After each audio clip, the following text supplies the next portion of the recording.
Start it. Hi, we are Optimal Compression, and we're here to save the lives of people that save us every day.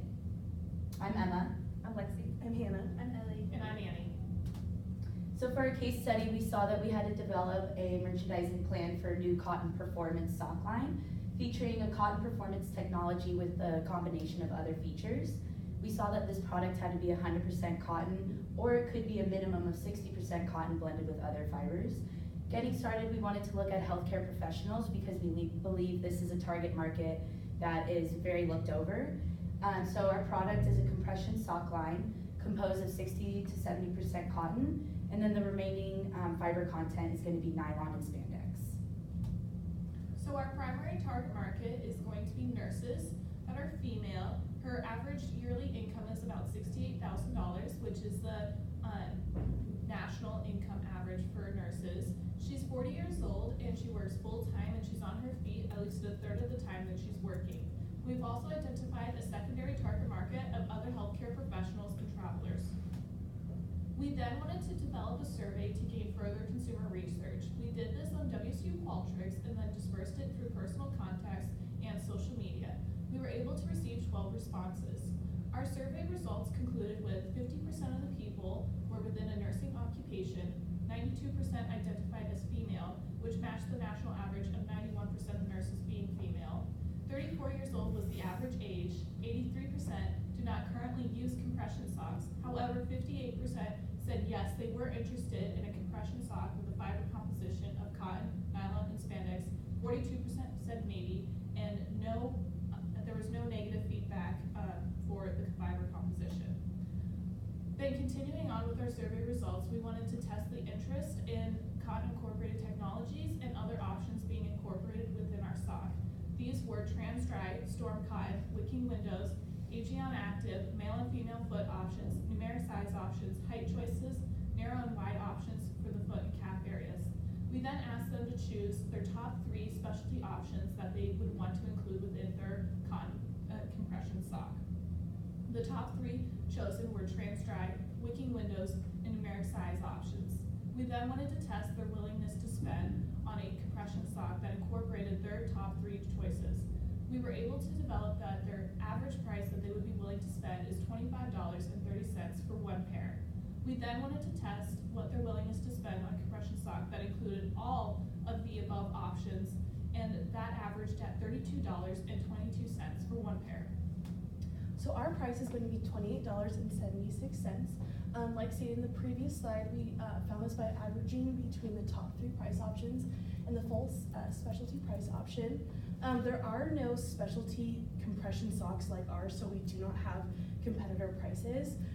Some of the consumer research stated that they would be willing to pay upwards of $80, and so that's why we decided to make the price that we have, because they wanted to pay more for our specialty socks, and that's why the price reflects that. When looking at our consumer data collection, we can see that the hours worked versus hours on their feet while they're working shows the opportunity is there and needed for a compression sock made of specialty material rather than the generic ones on the market. We then show the top 3 specialty choice options that people wrote in that they would want and the number of responses that were chosen for it. We then tested the interest in incorporating every option into the compression sock on a yes, no, maybe scale. And then we asked them what their preferred height choice would be for a compression sock at an ankle height, mid-calf, and below the knee height. So once again, we are focusing on healthcare professionals with the goal to help them feel comfortable all day long. And within our brand, we decided to create 3 different product lines that will offer different color palettes. Based on survey results, we decided to have our sock composed of 60 to 75% cotton, 20% nylon, and 3 to 5% spandex. The reason we chose this fiber content is because cotton washes clean and helps get rid of odor and moisture away from the skin. Nylon provides strength and versatility so there will not be slippage in the sock. And then spandex offers stretch properties so it will be more comfortable. Technologies we decided to incorporate are trans dry, wicking windows, and Aegeon active.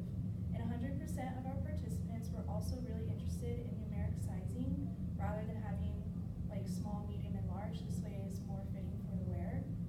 And the 2 height options we decided to go with are below the knee and mid-calf, with also offering narrow and wide options for the calf area.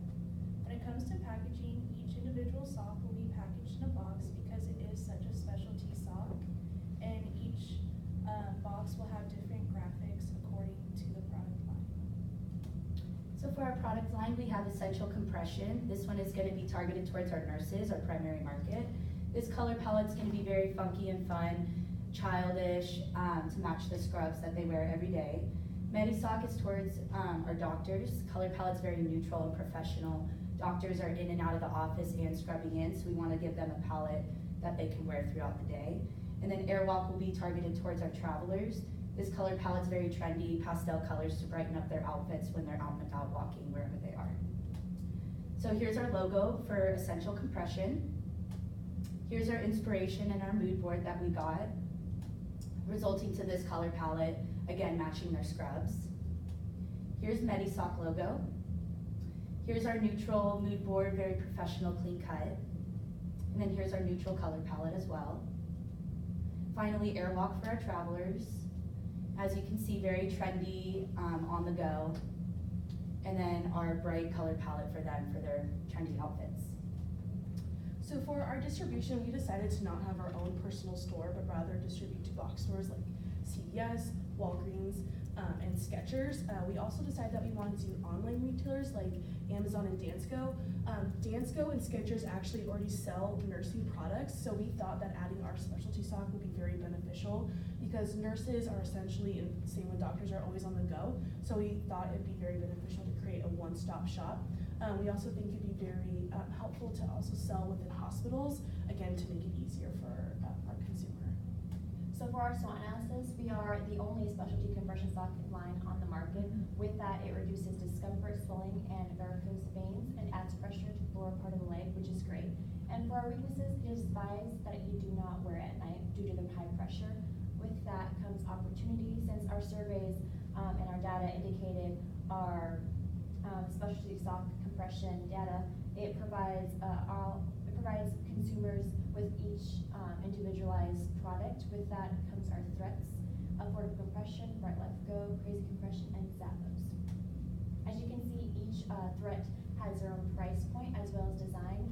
Each one of these have different color specifics, different compressions with bands and waists and legs, as you can see above, as well as color schemes. But what makes us stand out is our specialty sock that is designed for each consumer.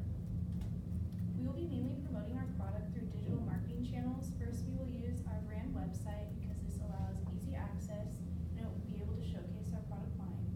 We will also be using LinkedIn as a main channel because we have such a big access to healthcare professionals where we can reach out to them via email to advertise our products. And we can also make weekly posts through LinkedIn featuring influencers and bloggers to help promote our products. We also think it's essential to have Instagram and Facebook for our secondary target market, which is where we can describe why our products work so well, and it will have direct links to purchase the sock. Since we are distributing our products while these consumers are shopping on these online stores, we thought it would be great to create pop-up ads. And we also need to be aware that since our target market is a little bit older, we still need to use traditional media channels. So we will be creating advertisements for newspapers, magazines, and television channels that are specific to the user. Additionally, we will create advertisements that will be available to put up on bulletins inside doctors' offices and hospitals. And then here are a couple mock-up ads for Facebook and Instagram. Thank you. Any questions?